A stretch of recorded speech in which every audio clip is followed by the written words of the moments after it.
Bismillahirrahmanirrahim. Assalamualaikum warahmatullahi wabarakatuh. Innal hamdalillah nahmaduhu wa nasta'inuhu wa nastaghfiruh wa na'udzu billahi min shururi anfusina wa min sayyiati a'malina. May yahdihillahu fala mudilla lahu wa may yudlil fala hadiyalah. Asyhadu an la ilaha illallah wahdahu la syarika lah wa asyhadu anna Muhammadan abduhu wa rasuluh alladzi la nabiyya ba'dah.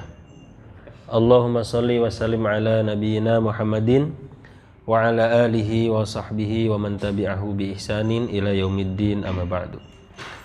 Alhamdulillah, senantiasa kita bersyukur dan memuji Allah atas segala limpahan nikmat dan karunia-Nya kepada kita semuanya, terutama nikmat iman Islam, berikut sehat wal afiat. Sehat wal afiat ini merupakan salah satu kebutuhan kita juga untuk supaya kita bisa mendekatkan diri kepada Allah Subhanahu wa taala. Dan afiah ini juga merupakan salah satu hal yang mesti kita minta kepada Allah, yang mana salah satu tempat berdoa ya, waktu berdoa yang mustajab itu kan antara azan dan iqamah gitu ya. Salah satu doa yang dianjurkan adalah memohon afiah. Kata baginda Rasulullah SAW, sallallahu al-afiyah di dunia wal akhirah. Jadi mintalah kepada Allah al-afiyah di dunia dan di akhirat. Jadi Allahumma inni as'aluka al-afiyah di dunia wal akhirah. Di antara azan dan iqamah salah satu doanya begitu. Namun tidak lepas dari doa-doa yang lainnya.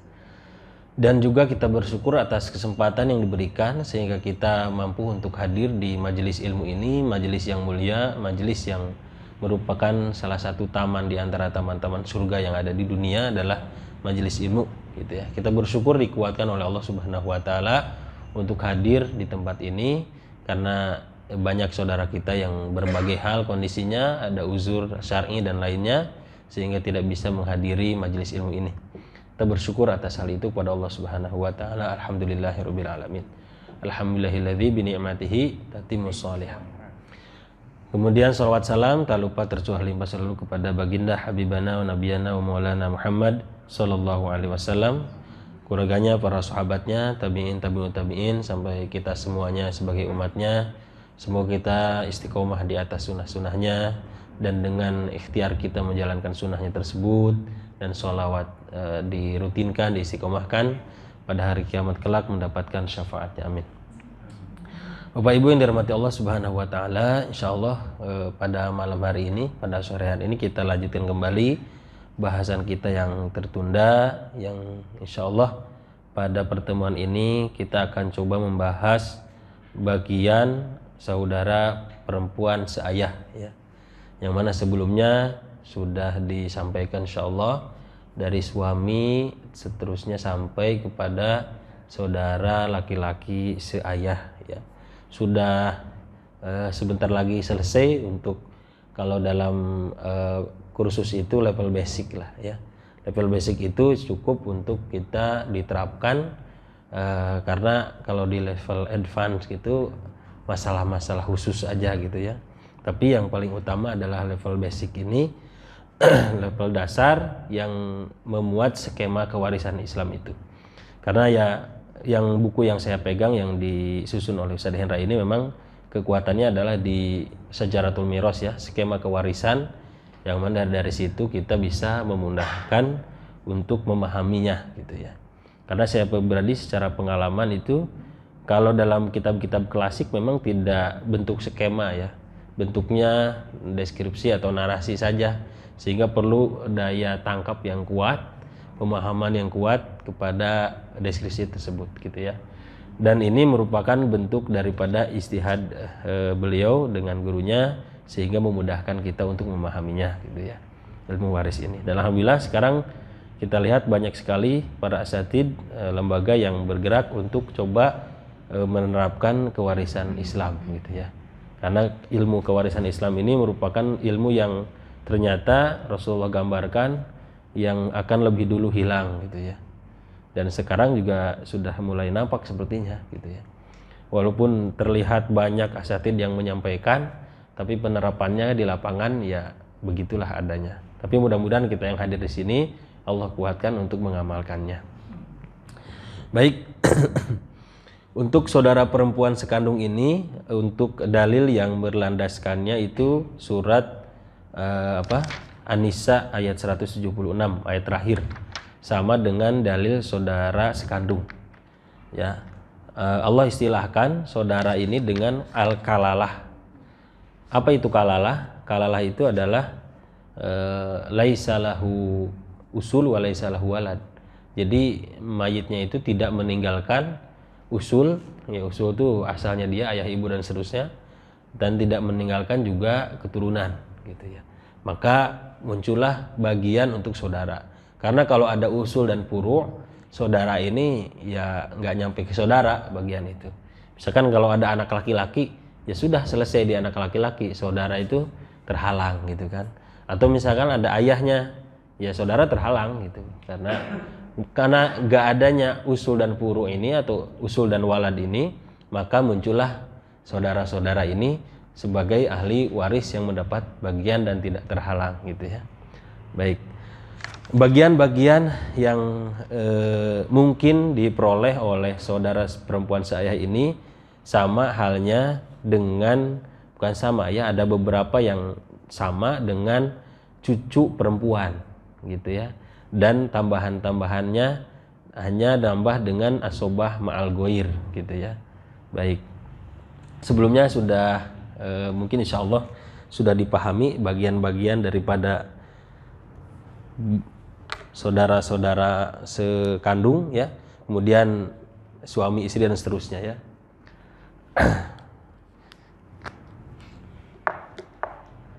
Kita skemakan seperti biasa ya, sebagai bentuk murojaah dulu. Kita mayit ya seperti ini. Ini Sejaratul Miros itu juga ada Ustadz Ahmad Sarwat ya, juga skema ada, beliau juga menggunakan skema, hanya ada beberapa yang sedikit berbeda gitu ya. Tentunya dengan konsep yang berbeda juga, namun isinya tetap sama gitu. Baik. Di sini ada suami seperti biasa, kemudian suami ini mendapatkan, ini murojaah ya sekilas, setengah, seperempat ya. Setengah kalau nggak ada keturunan, seperempat kalau ada keturunan untuk suami. Berarti yang meninggal istrinya gitu. Kemudian istri mendapatkan seperempat kalau nggak ada keturunan, kalau ada keturunan seperdelapan gitu ya. Kemudian ada anak laki, anak perempuan. Anak laki ini asobah. Asobah itu ya bagian lunak, bisa dapat banyak, sedikit, bahkan mungkin kalau habis sama ashabul furud bisa nggak dapat sama sekali gitu ya, lunak jadinya. Dan lunak itu ya sisa dari harta yang ada maksudnya. Kemudian asobah bil goir. Asobah bil goir ini bersama dengan anak perempuan, jadi berlaku 2:1. Untuk anak perempuan kalau sendiri setengah, kalau berdua 2/3 atau lebih ya, jamak maksudnya. Kemudian bagian selanjutnya adalah asobah bil goir ketika bersama dengan anak laki-laki atau disebut dengan muasib, yang menyebabkan dia jadi asobah, kebawa gitu, kebawa. Jadi 2:1, 2 untuk anak laki, 1 untuk anak perempuan. Jadi kalau 3 itu 3 juta taruhnya, 2 juta untuk laki-laki, 1 jutanya untuk perempuan begitu. Kemudian anak perempuan ini kalau misalkan ketika ahli warisnya itu nggak ada asobahnya, ya nggak ada ahli waris yang dia itu berhak mendapatkan asobah, terus ada sisa hartanya, maka dia berhak mendapatkan tambahannya. Tapi namanya bukan asobah, disebutnya dengan rod gitu ya, tambahan. Kemudian ke bawahnya ke siapa ini? Cucu ya, cucu laki, kemudian cucu perempuan. Cucu laki ini ya kalau untuk laki-laki itu sebenarnya cukup mudah, hanya asobah, mahjub itu begitu aja. Ya. Di sini mahjub dulu karena ada anak laki-laki, mahjub gitu ya. Kalau nggak ada anak laki-laki baru nyampe ke cucu. Kemudian asobah kalau sendiri atau banyakan tapi tidak bersama yang perempuannya, asobah binafsi namanya. Kalau bersama dengan cucu perempuan jadi asobah bil goir, berlaku juga 2:1. Untuk cucu perempuannya tinggal dipindahkan nih bagian ini dan ditambah yang paling pertama yang paling dilihat adalah mahjub, kemudian setengah kalau sendiri, 2/3 kalau jama, 1/6 tambahannya. Kapan 1/6? Jika bersama dengan anak perempuan gitu ya. Baru ya terakhirnya adalah asobah bil goir 2:1. Naik ke atas ada ayah, ada ibu, kemudian ada kakek, ada nenek dari ibu. Untuk ayah bagian yang pertama adalah asobah karena ini ring pertama jadi gak mungkin kehalang. Kemudian bagian selanjutnya 1/6 dan selanjutnya 1/6 plus sisa. Plus sisa ini apabila hanya bersama dengan keturunan perempuan aja gitu. Jadi 1/6 plus sisa. Untuk kakek yang paling pertama mahjub dulu karena di bawahnya ada ayah gitu ya. Kalau lolos nggak ada ayah ini, baru bagian ayah ini bisa dipindahkan saja ke atas. Kalau untuk ibu bagiannya 1/3 kalau dalam kondisi tidak bersama saudara atau keturunan. Kalau ada keturunan jadi 1/6 gitu ya. Sama saudaranya jama. Kemudian nenek mahjub dulu pertama, baru bagiannya 1/6. Ini juga sama 1/6. Tapi 1/6 yang dimaksud ini untuk bareng-bareng, bukan masing-masing 1/6, untuk bareng-bareng 1/6. Nah, kalau ada neneknya 3 misalkan, itu 1/6 gitu ya. Baik, kita masuk ke sini. Ada di sini saudara kandung perempuan, saudara laki-laki dulu ya. Saudara kandung perempuan. Saudara kandung laki-laki ini tentu yang pertama adalah mahjub dulu. Ini M di sini maksudnya mayit ya. Bukan M mahjub, ini mayit maksudnya. Mahjub dulu karena ini pasti kehalangnya banyak. Ada anak laki, cucu laki, ada ayah, ada kakek gitu ya. Baru selanjutnya dia masuk ke asobah. Asobah ya, kalau nggak kehalang masuk asobah binafsi. Kalau bersama dengan saudara kandung perempuan jadi asobah bil goir. Ada satu kondisi di mana bagiannya itu menjadi 1/3 mustarikah atau bersamaan, berserikat. Berserikat bersama siapa? Nanti bersama dengan saudara perempuan seibu ya, dalam kondisi seibunya ini 1/3 gitu. Kemudian masuk saudara kandung perempuan, tentu mahjub dulu yang pertama. Bagian selanjutnya setengah kalau sendiri, ini sama kayak bagian anak ya, 2/3 kalau jama. Kemudian ada asobah bil goir. Tapi tambahannya di sini ada asobah ma'al goir. Asobah ma'al goir itu apabila saudara kandung perempuan bersama dengan keturunan atau puru perempuan. Berarti sama dengan ini nih, anak perempuan atau cucu perempuan ke bawah. Jadi ada asobah ma'al goir gitu ya. Bagian selanjutnya apabila bareng-bareng saudara kandung laki-laki ini pada kondisi 1/3 mustarikah, ini juga ke bawah 1/3 mustarikah begitu. Baru kita masuk bahasan kita hari ini tentang saudara laki seayah, kemarin sudah. Saudara perempuan seayah, ini juga tinggal mindahin aja mahjub. Kalau ada siapa saja nih mahjubnya oleh siapa nih, dari sini mulai saudara perempuan kandung ini ngehalang nih, tapi dalam kondisi asobahnya gitu. Yang kedua dalam kondisi jama. ini dapat menghalang saudara laki seayah. Selain daripada dua ini, asobah bil goir jelas pasti menghalang karena ada ini, ya. Maka saudara laki seayah dapat. Kemudian terhalang oleh siapa lagi? Saudara laki kandung, cucu laki, anak laki, ayah, kakek gitu. Kehalang. Khususnya dari jalur laki-laki. Selanjutnya asobah, berikutnya adalah asobah bil goir gitu ya. Ini tidak ada sepertiga musyarikah karena sepertiga musyarikah khusus untuk saudara kandung. Baik, bahasan kita hari ini masuk pada saudara perempuan seayah. Saudara perempuan seayah ini sebagian besar mirip bagiannya dengan cucu perempuan, ya, cucu perempuan. Nah, sebelumnya mohon maaf, setiap bagian ini ada plus rodnya ya. Plus rod ini juga ada plus rodnya gitu ya. Ibu juga ada plus rodnya. Rod itu tambahan apabila tidak ada asobah dan ada sisanya gitu. Baik, untuk saudara perempuan saya ini pertama bagiannya adalah mahjub. Ini yang perlu kita lihat. Pokoknya setelah ring pertama ya, suami, istri, anak perempuan, anak laki, ayah dan ibu, kita lihatnya adalah mahjub terlebih dahulu. Jangan langsung melihat bagiannya gitu ya. Tidak langsung melihat bagiannya karena kemungkinan besar mahjub ya gitu. Barulah kalau mahjubnya lepas ya, baru bagian pertama adalah setengah.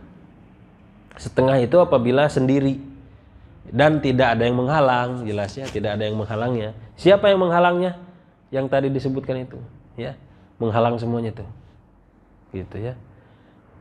Kemudian bagian berikutnya adalah 2/3 kalau kondisi jamak 2 atau lebih. Selanjutnya ada ini tambahannya 1/6 kayak bagian cucu perempuan nih, ada 1/6. Kapan 1/6 itu? Di saat bersamaan dengan saudara kandung perempuan. Jadi bagiannya 1/6. Setelah itu kalau ada sisanya tapi nggak ada asobah, dia memungkinkan dapat apa? Rod ya, gitu. Baik. Terus ada juga bagian D itu adalah asobah bil goir, yaitu apabila bersama dengan nih saudara laki seayah dengan ketentuan 2/1. Yang terakhir adanya asobah ma'al goir. Kapan terjadinya? Sama di saat bersama dengan ini nih, anak perempuan atau cucu perempuan, keturunan perempuan. Ini saudara perempuan seayah, bagiannya ada 1, 2, 3, 4, 5, 6, 7. Ya, 7 bagian. Ini karena bagian perempuan tuh banyak ya. Bahkan sebagian kita para ulama itu membahasnya tentang warisan perempuan aja gitu. Karena warisan laki-laki itu kalau nggak kehalang dapat udah selesai. Itu laki-laki itu ya. Kalau anaknya laki-laki perempuan udah aja dihitung, laki-laki hitungan 2, perempuan hitungan 1, bagi aja. Ya, tapi kalau perempuan semuanya muncul 2/3, muncul setengah, muncul 1/6 gitu ya. Ya, ini menunjukkan adanya keistimewaan daripada seorang perempuan gitu ya. Dan kita bersyukur dengan adanya syariat Islam, perempuan itu dimuliakan, mendapatkan warisan. Kalau pada masa jahiliyah bukan mendapatkan warisan, tapi diwariskan perempuan itu. Naudzubillah ya. Datangnya Islam berbalik 180 derajat itu. Seorang perempuan menjadi mulia gitu ya. Bahkan sampai seorang ibu itu kan Rasulullah gambarkan kepada siapa kita harus berbakti? Ibumu, ibumu, ibumu sampai 3 kali gitu. Kemuliaan. Ya. Kalau pada masa jahiliyah innalillahi itu ibu sendiri bahkan bisa dinikahi. Naudzubillah ya. Gitu. Kalau datangnya Islam luar biasa, memuliakan sekali para perempuan. Maka jangan sampai, mohon maaf, para perempuan yang punya keturunan perempuan, khususnya yang sudah baligh, tolong jangan kembali ke jahiliyah. Karena Islam sudah memuliakan perempuan, sudah ditutup sama Islam auratnya, gitu ya. Jangan dibuka lagi, sudah ditutup auratnya oleh Islam. Karena pada masa jahiliyah itu nggak dikenal menutup aurat ya. Bahkan Allah dalam sejarah Islam, Allah alam itu. Jadi sampai tawaf di Ka'bah itu nggak pakai baju. Itu ya. Datangnya Islam luar biasa. Maka jangan sampai kembali ke jahiliyah gitu. Islam sudah memuliakan para perempuan, maka mari bagi para orang tua yang punya anak perempuan, yuk yang udah balik khususnya tolong dijaga muruahnya ya, wibawanya, kemuliaannya dari sisi syariat Islam khususnya dalam menutup aurat. Menutup ya, bukan membungkus. Beda ya, menutup sama membungkus beda. Kalau menutup ya tertutup. Tapi menutupnya jangan yang tipis. Ya, yang nutup tapi tipis ya. Ya sama aja gitu ya. Tapi menutup dan memang tidak menimbulkan hal-hal yang lain yang justru keluar dari yang digambarkan oleh Rasulullah SAW. Baik. Ini saudara perempuan seayah, bagian-bagiannya ada 7, mahjub, kemudian setengah, 2/3, 1/6, asobah bil goir, asobah ma'al goir, kemudian apabila ada sisa dan tidak ada bagian setelah saudara perempuan ayah itu ahli waris yang mendapatkan asobah, maka dia berhak mendapatkan rod. Rod itu sebenarnya dikembalikan lagi gitu ya, rod itu. Tapi kita mana ini tambahan itu karena memang ditambahin. Maksudnya hartanya itu dikembaliin lagi. Dikembaliinnya kepada siapa? Ya kepada yang berhak. Ya wa ulul arhami ba'dhum aula bi ba'dhin fi kitabillah. Yang memiliki keturunan ya hubungan rahim lebih berhak menerima rod. Karena rod ini pada ulama berbeda pendapat. Ya, karena ketika ada sisa terus enggak ada asobah, itu ada yang berpendapat dikembalikan ke Baitul Mal rod itu. Jadi enggak, karena udah punya bagian masing-masing nih, enggak usah ditambahin lagi, kembalikan ke Baitul Mal. Cuma masalahnya di Indonesia itu ada enggak Baitul Mal gitu. Walaupun Baitul Mal ada BMT, Baitul Mal wa Ta'mil, apa sesuai enggak dengan yang digambarkan Rasulullah gitu sistemnya gitu.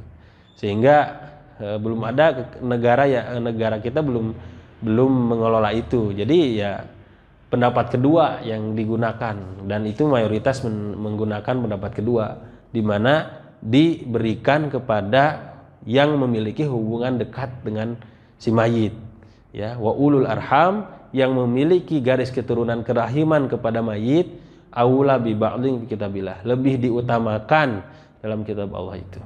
Begitu ya. Itu rad ya, tambahan atau dikembalikan lagi hartanya kepada yang berhak menerimanya dari hubungan kerabat.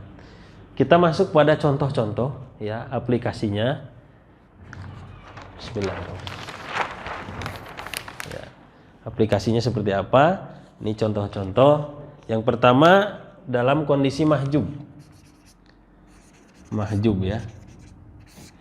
Kita contohkan di sini ketika mayit wafat meninggalkan anak laki, kemudian ayah, kemudian saudara perempuan seayah. Nah, ini sudah tanpa melihat hasilnya juga sudah kegambar di sini. Ketika di sini muncul saudara perempuan seayah, ada siapa di sini? Ada ayah, ada anak laki, udah pasti kehalang kan ya, begitu. Ya, ada ayah, ada anak, ini udah ngehalang ini, pasti ini udah bagiannya udah mahjub dah, gitu, udah kehalang. Kemudian anak laki itu dapat apa ini? Asobah ya, asobah. Ya. Kemudian ayah dapat berapa? 1/6 ya, 1/6.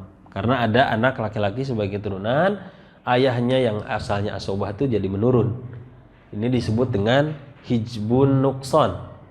Menghalangnya itu enggak total, tapi mengurangi. Kan ada hijbul hirman, ada hijbun nukson. Kalau hirman itu menghalang total itu. Nah ini dua ahli waris ini hijbul hirman terhadap saudara perempuan seayah ini karena menghalang total tuh. Tapi kalau untuk ayah, anak laki-laki ini jadinya hizbun nukson, menghalangnya hanya mengurangi gitu. Jadi ada menghalang mengurangi, ada yang menghalang total nggak dapat gitu. Kita selesaikan 1/6 ini karena cukup ada satu doang ya. Untuk asal masalahnya, pokok masalahnya jadi 6 ya, diambil dari. Kemudian 1/6 kali 6 berapa? 1 ya. Nah, 1/6 kali 6 1 ya. 6 bagi 6 1. Baru sisanya berapa? 5. Nah, ini nggak dapat. Nah, gini. Dari sini kita peroleh 5/6 untuk anak laki, 1/6 untuk ayah, dan saudara perempuan ayah itu nggak dapat. Ya gitu. Ini nggak disebut dengan kalalah, karena kalalah itu kalau nggak ada ini, gitu. Maka bahasannya itu kalalah, muncullah bagian-bagian itu. Karena ketika tidak adanya keturunan ataupun orang tuanya, makanya muncullah istilah kalalah. Kalau begini nggak kalalah, karena udah kehalang, gitu. Ya. Nah, bagian inilah yang nantinya akan dikalikan kepada harta yang ada, harta peninggalan yang disebut dengan al-irthu.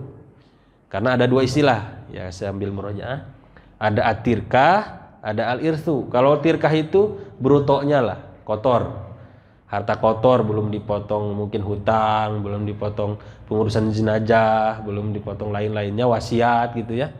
Itu disebutnya dengan tirkah.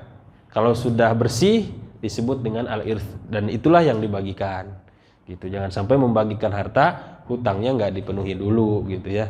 Atau wasiatnya nggak dipenuhi. Selama wasiat itu tidak menabrak syariat Allah ya, gitu. Yaitu dengan tidak lebih dari 1/3 hartanya. Ya, begitu. Dan sebetulnya sampai sini sudah selesai. Sampai 5/6, 1/6 itu sudah selesai. Gitu. Yang paling penting ininya dulu. Karena kalau pelaksanaan di lapangan untuk dapat hartanya dipegang itu, apalagi kondisi saat ini, hartanya bentuknya macam-macam, harta bergerak, harta apalah macam-macam tuh ya. Perlu proses, perlu waktu, ya. Yang penting ininya dulu. Saya dari harta peninggalan ini adalah 5/6 misalkan. Dapatnya 5/6 gitu. Sudah. Entah bisa 2 bulan, 3 bulan, 4 bulan, seterusnya baru selesai. Karena harus ada istilahnya apa tuh? Kalau ilmu perhitungan appraisal apa? Perhitungan dulu, ya, gitu. Kecuali kalau memang ada salah satu di antara keluarganya yang paham banget, bisa itu. Kan perlu dihitung dulu, ini ada rumah, ada mobil, ada tanah, ada aset lainnya, ada saham dan seterusnya, gitu ya. Harus dicek dulu tuh, ditotalin dulu. Ya, dinominalkan dulu berapa jumlahnya, barulah kita dapat gitu. Dan itu kan perlu proses, perlu biaya dan seterusnya. Yang paling penting ininya dulu, ini udah selesai nih, gitu. Jangan sampai nunggu itu dulu lah, gitu ya. Setelah itu kapan selesainya, barulah muncul ini, gitu kan. Jadi ini tuh cukup sampai di sini. Kalau sudah ketahuan bagiannya 5/6 atau 1/6 misalkan, sudah. Gitu ya, dari harta tersebut. Baik, ini mahjub. Berikutnya adalah setengah ya, untuk setengah kita contohkan di sini. Jika seorang mayit meninggalkan istri, berarti yang wafat siapa? Suaminya ya. Kemudian ada saudara perempuan seayah, kemudian ada paman. Jauh ya paman, insya Allah nanti kebahas. Tapi yang paling penting ini kita lihat adalah laki-laki gitu ya. Kalau laki-laki itu kalau nggak mahjub, asobah gitu aja. Baik, istri dapat berapa nih bagiannya? 1/4, karena tidak ada keturunan. Gitu. Kalau saudara perempuan seayahnya berapa? Setengah, ya setengah. Karena tadi mendapatkan setengah itu dalam kondisi sendiri dan tidak ada yang menghalang gitu. Ini kan nggak ada yang halang nih, ya muncullah setengah gitu. Karena bahasan kita ini setengah, bahasanya setengah. Baru paman dapatnya asobah, karena paman nggak ada yang menghalang. Saudara perempuan yang nggak asobah bil goir atau asobah mal goir, kemudian nggak ada saudara laki-laki sebelumnya tuh. Ya, yang lebih dekat ke mayit nggak ada, jadinya dapat asobah sisanya gitu ya. Jadi paman itu mungkin juga dapat warisan gitu ya. Tapi lihat dulu gitu. Jangan sampai karena udah paman itu saya sebagai paman tapi dapat warisan nih, langsung aja ngotot itu. Ntar dulu, mahjub dulu ceknya, jangan dapat dulu dilihatnya ya. Gitu. Nanti takutnya udah ngotot-ngotot nggak dapat kan, ya gigit jari ya. Baik, 4 dan 2 KPK-nya berapa ini? 4 ya. 4 kali seperempat 1, 4 kali setengah 2, sisanya 1 ya, ini. Jadi untuk istri seperempat, untuk saudara perempuan seayahnya 2/4, untuk pamannya seperempat juga gitu. Baik ya. Ini dikalikan seperti biasa tadi dengan harta yang ada gitu ya. Nominalnya yang ada berapa gitu ya. Baik. Selanjutnya bagian 2/3. Nah, 2/3. Kita contohkan apabila mayit meninggalkan istri. Masih istri ini. Kemudian ada 2 saudara perempuan seayah. Ya karena ini syaratnya tadi jama. Ya 2 atau lebih. Kalau sendiri ya ini setengah bagiannya. Kalau 2 atau lebih 2, 3, 4 dan seterusnya. Tapi perempuan semuanya muncullah bagian 2/3 begitu. Baru ya ini paman lagi lah biar gampang. Baik, Om. Apa tuh? Paman itu, Pak D. Om. Baik. Istri dapat seberapa? 1/4 ya, karena nggak ada keturunan. Saudara perempuan seayah ada 2 nih. Ini 2/3 gitu ya. Kemudian paman berapa? Asobah ya, karena nggak ada yang menghalang gitu. 4 dan 3 berapa? 12. 12 kali 1/4 3 ya. 12 kali 2/3 8. 8 ya. Kemudian ada sisa nggak nih? Ada 1. Ya lumayan lah. Dapat. Lumayan daripada kehalang sama sekali. Alhamdulillah paman masih dapat. Ya. Baik. Nah, jadi 3/12 untuk istri ini, 8/12 untuk saudara perempuan saya berdua ya, bagi 2 itu ya, bagi 2. Kemudian 1/12 untuk paman. Nah, ya, karena ini berdua jadi dibagi 2. Kalau 3 ya dibagi 3 dan seterusnya gitu. Ini untuk bagian 2/3 di saat kondisinya jama'. Tentunya catatan pertama adalah apabila terbebas dari mahjub, itu aja yang paling intinya, yang harus ditekankan di situ. Jadi kalau mahjubnya udah terbebas barulah muncul ada setengah, 2/3 dan seterusnya itu ya. Berikutnya 1/6. Nah ini agak ngebut. 1/6 kita contohkan misalkan di sini saudara perempuan kandung, saudara perempuan seayah, kemudian di sini ditulisnya paman lagi nggak apa-apa ya. Ini sebagai tambahan aja contoh. Biar kalau sisanya nggak kemana-mana gitu ada yang nangkep. Kalau nggak dicantumin paman nanti sisanya bingung lagi, bahasannya baru lagi. Begitu. Baik, saudara perempuan kandungnya dapat berapa ini? Setengah ya, karena sendiri gitu ya, nggak ada yang menghalang juga. Kemudian saudara perempuan seayahnya baru 1/6, karena syarat 1/6 itu adalah di saat bersamaan dengan saudara perempuan kandung sendiri lagi. Kalau saudara perempuannya jama, nah ini juga nggak dapat ya. Tapi kalau saudara perempuan kandungnya sendiri barulah muncul 1/6. Kenapa begitu? Karena dimaksudkan 1/6 ini adalah menyempurnakan menjadi 2/3. Karena kalau setengah ditambah 1/6 kan kalau dijumlahin 2/3 ya.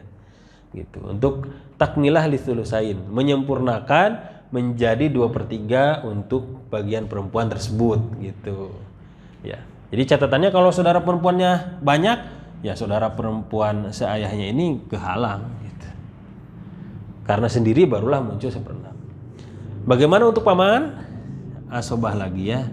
Alhamdulillah nih paman dapat terus. Alhamdulillah. Baik. Dari sana kelihatan, Pak? Alhamdulillah. Takutnya nggak kelihatan gitu. Baik. 2 dan 6 berapa KPK-nya? 6 ya. Setengah kali 6 3. 1/6 kali 6 1. Ada sisa nggak? Ada 2. Woi gede nih. Masya Allah. Alhamdulillah. Jadi 3/6 untuk saudara perempuan kandung, 1/6 untuk saudara perempuan seayah, 2/6 untuk paman. Nah, gitu. Ini contoh daripada saudara perempuan seayah ini mendapatkan bagian 1/6. Gitu ya. Contoh berikutnya tentang asobah ma'al goir. Nah, ini suka muncul beberapa pertanyaan karena asobah itu kan umumnya laki-laki. Nah, ini muncul asobah ma'al goir untuk perempuan gitu ya. Dan munculnya asobah ma'al goir ini adalah disebabkan karena adanya kebersamaannya dia bersama gitu. Ketika mayit wafat, kalau mayit udah wafat ya. Ketika mayit meninggalkannya itu ya saudara perempuan ya kandung ataupun seayah bersama dengan keturunan perempuan gitu. Baru muncul asobah ma'al goir. Ya. Kita contohkan di sini seorang mayit meninggalkan istri ya. Kemudian anak perempuan. Nah, anak perempuan inilah yang menyebabkannya itu. Saudara perempuan seayah baru ya paman lagi ini contohnya nggak apa-apa ya. Istri dapat berapa ini? Ada anak perempuan 1/8, ada keturunan 1/8. Anak perempuan dapat 1/2. Saudara perempuan seayahnya asobah ma'al goir. Kena ma'a itu bersama. Bersama siapa? Ini anak perempuan. Jadi muncullah istilah itu, ya. Baru paman di sini. Apa paman? Mahjub karena nggak mungkin ada asobah 2, ya. Ini mahjub kehalang. Karena ini udah jadi asobah ma'al goir. Jadi pamannya kehalang. Begitu. Baik. Ini saudara perempuan saya mendapatkan bagian asobah ma'al goir ya, bersama dengan yang lainnya itu adalah anak perempuan gitu ya. Karena asobah kan ada 3 macam. Ada asobah binafsi karena memang sendirinya dia itu adalah asobah. Ya, laki-laki semua, anak laki, cucu laki seterusnya. Asobah bil goir kalau memang ada yang menyebabkan dia asobah seperti cucu laki dengan cucu perempuan, anak laki dengan anak perempuan, saudara laki dengan saudara perempuan gitu ya. Baru asobah ma'al goir gitu. Ini karena bersama dengan keturunan perempuan. Di sini bisa cucu perempuan ya. Anak perempuan bisa cucu perempuan gitu ya. Gitu. Di sini juga saudara perempuan seayah, juga ada saudara perempuan kandung juga sama asobah ma'al goir gitu. Baik, kita selesaikan. 8 dan 2 berapa KPK-nya? 8 ya. 1/8 kali 8 1, 1/8 kali setengah 4, sisanya 3 ya. Nih nggak dapat. Jadi 1/8 untuk istri, 4/8 untuk anak perempuan, 3/8 untuk saudara perempuan seayah dan paman nggak dapat. Nah ini bagian asobah ma'al goir gitu ya. Baik. Baru yang terakhir kita selesaikan dulu, baru nanti kalau ada pertanyaan ya bisa disampaikan. Terakhir adalah asobah bil goir. Kita di sini aja biar masih gitu ya. Asobah bil goir. Kita contohkan ada suami ya atau seorang wafat meninggalkan suami, berarti yang wafat siapa? Istrinya. Kemudian saudara laki seayah, saudara perempuan seayah.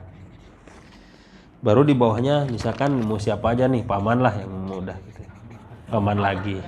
Yang mudah aja kan, yang setelah ini kan paman yang paling gampang gitu ya. Gitu. Suami dapatnya berapa? 1/4 apa 1/2? Setengah ya, karena nggak ada keturunan. Barulah saudara laki ayah, saudara perempuan seayah ini bagiannya asobah bil goir. Karena ini ya yang menyebabkan adanya muasib. Muasib ini saudara laki seayah menyebabkan asobah kepada saudara perempuan seayah, menjadi asobah bil ghair berlaku 2:1 nantinya ya. Baru buat paman nggak dapet mahjub ya, karena sudah ada asobah di atasnya begitu. Nih untuk contoh daripada asobah bil ghair kita selesaikan, karena ini cuma satu, gampang ya. Pokok masalahnya pindahkan saja 2 kali setengah 1, sisanya berapa? 1, nggak ada gitu ya. Baik, begini. Sehingga setengah untuk suami, setengah untuk 2 ini. Tapi ingat 2:1 ya. Bisa caranya itu dikalikan supaya misalkan menemukan angka yang pas. Misalkan kalau ada uangnya sih gampang ya, tinggal 2:1 aja dikira-kira. Kalau nominalnya genap tuh gampang, atau ya nominalnya nggak ada ribet gitu ya. Misalkan 3.300.000.000 misalkan, atau 3 miliar, itu gampang tuh karena udah 2:1-nya gampang. Tapi untuk ini bisa dikalikan, ini pokok masalahnya dikalikan. Ayah dihitung 2, perempuan dihitung 1, jadi dikali 3 nih pokok masalahnya ya. Jadi 2 kali 3 berapa? 6. Baru semuanya dikalikan 3 nih. Ini dikali 3, ini juga dikali 3. Jadi ada 2 dan 1 gitu ya. Jadi ujungnya itu jadinya angkanya 3/6, 3/6, maaf, 2/6, bukan 3, 2/6, 1/6 gitu. Jadi biar angkanya langsung muncul ya, begitu caranya. Tapi kalau udah terlihat di lapangan mah kan ini hanya caranya saja untuk perhitungan. Di lapangan itu mungkin saja nggak perlu dihitung-hitung ya, karena kalau anaknya laki-laki semua adalah bagi rata aja gitu, nggak usah ada gitu ya. Langsung bagi rata, berapa miliar bagi rata gitu, berapa triliun bagi rata.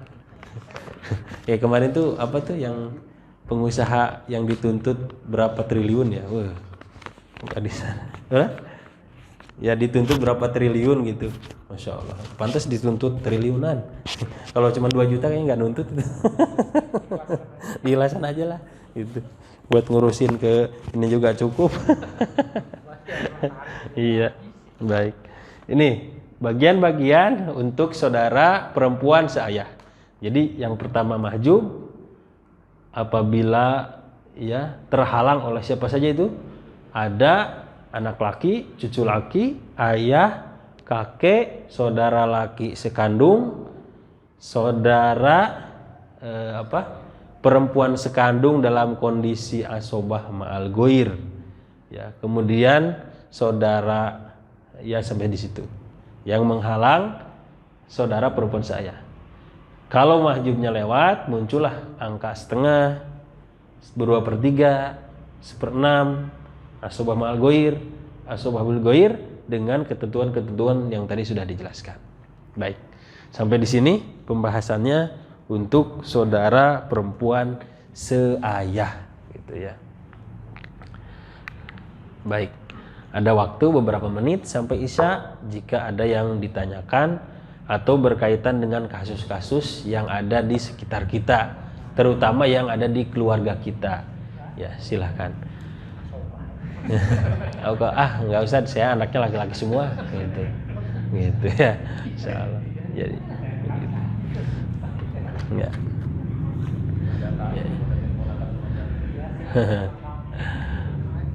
Biasanya apalagi kalau di lapangan itu yang tidak ada kaitannya dengan waris, ahli waris, contohnya ipar gitu ya, itu suka umumnya di lapangan suka ikut campur juga tuh ya. Jadi ikut nimbrung, ikut ngedoktrin, mempengaruhi dan lain sebagainya. Padahal bisa jadi bukan ahli waris, tapi ya begitulah. Ya begitulah ya dinamika kalau melihat dunia itu, melihat waris khususnya, bisa melupakan dunia gitu ya. Bahkan yang sudah paham kewarisan Islam, sudah kajian, sudah belajar, bisa lupa tuh. Kalau udah ngelihat, gede juga nih. Gitu. Begitulah ya dunia. Ya memang kita memang sifat dasar kita lah, senang dunia ya, senang dunia. Makanya malun, mal itu kan condong, harta itu kan malun condong, kita condong ke situ. Ya kalau nggak dibarengi dengan iman, ya begitulah kondisinya. Tapi kalau dibarengi dengan iman, maka harta itulah yang akan mendatangkan kebaikan. Makanya kata baginda Rasul, harta yang baik itu jika berada pada pribadi atau orang yang beribad. Karena kalau harta itu ada pada orang yang beriman, pasti bermanfaat sekali. Ada masjid, ada pembangunan, bantu gitu ya. Karena dia yakin bahwa harta itu titipan gitu. Harta itu Allah berikan sebagai salah satu di antara rizki-rizkinya ya, untuk dipergunakan dalam mendekatkan diri kepada Allah gitu ya. Karena sebagian istilah sering kita dengar, kalau yang kita makan itu ya jadi kotoran lah gitu ya. Yang kalau kita simpan nanti diperebutkan. Kalau paling bagusnya juga diwariskan aja. Tapi yang jeleknya bisa jadi rebutan ya. Nah, yang jadi harta kita yang akan kita temukan di hari akhirat kelak adalah yang kita infakkan, yang kita wakafkan, yang kita sedekahkan gitu. Itulah yang harta sejati kita. Makanya ada kisah kan ya, kisah Pak Haji gitu ya. Pak Haji kan banyak ya. Gitu. Kalau di Indonesia kan Pak Haji banyak ya. Kalau di Arab itu, di Arab Saudi nggak tahu Pak Haji. Padahal di sana tuh kemungkinan 80% udah haji semua ya. Tapi ya itulah kekhasan kita ya di Indonesia gitu. Sebagai salah satu kearifan lokal kita itu menyebutkan Pak Haji ya. Nah, Pak Haji yang sering berimpak ya banyak sekali, ditanya emang nggak cinta sama hartanya gitu, kok asal di bro-broan gitu ya kemana-mana itu untuk berimpak, untuk bersedekah dan seterusnya. Justru jawaban Pak Haji itu adalah, justru saya cinta ini pada harta ini, karena saya cinta maka saya berikan supaya nanti ketemu di sana gitu. Istilahnya mah di apa tuh kalau JNE itu namanya apa tuh? Hah? Ekspedisi gitu ya. Disimpanlah, dititipin ke ekspedisinya itu, ada sedekah, ada wakaf, ada ada infak dan seterusnya, itu nyentuni anak yatim dan seterusnya tuh dititipkan tuh ke sana. Nanti biar ketemu tuh di sana. Jadi biar duluan ke sana lah. Nanti pas wafat baru ditemukan itu. Nanti ditemukannya ada istana yang megah, ada kemudahan menyeberang jembatan Shiratal Mustaqim dan seterusnya, banyak sekali kemuliaan bagi orang-orang yang cinta harta berdasarkan iman gitu. Jadi cinta harta boleh nggak? Ya boleh. Kita diberikan cinta oleh Allah untuk ditempatkan pada tempatnya. Ya, cinta harta boleh, tapi harus berdasarkan iman. Insya Allah. Baik. Kalau tidak ada pertanyaan kita tutup ya. Dan berharapnya mungkin kalau pertemuan-pertemuan selanjutnya Bapak Ibu bisa menyiapkan atau dalam keluarganya atau siapa di masyarakat yang terlihat berkaitan dengan kasus-kasus kewarisan Islam, bisa dicatat, bisa diingat untuk bisa kita diskusikan di sini di dalam kajian ini gitu ya. Jadi lebih kepada aplikasi supaya bisa diterapkan.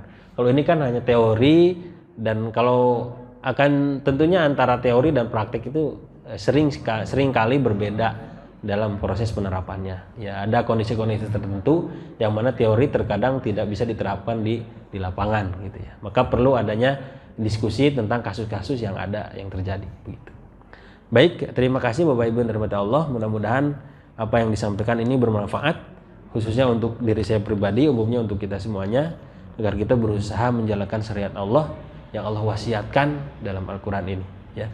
Kita tutup dengan doa kifaratul majelis. Subhanakallahumma wa bihamdika asyhadu an la ilaha illa anta astaghfiruka wa atubu ilaik. Walafu minkum. Assalamualaikum warahmatullahi wabarakatuh. Waalaikumsalam warahmatullahi wabarakatuh.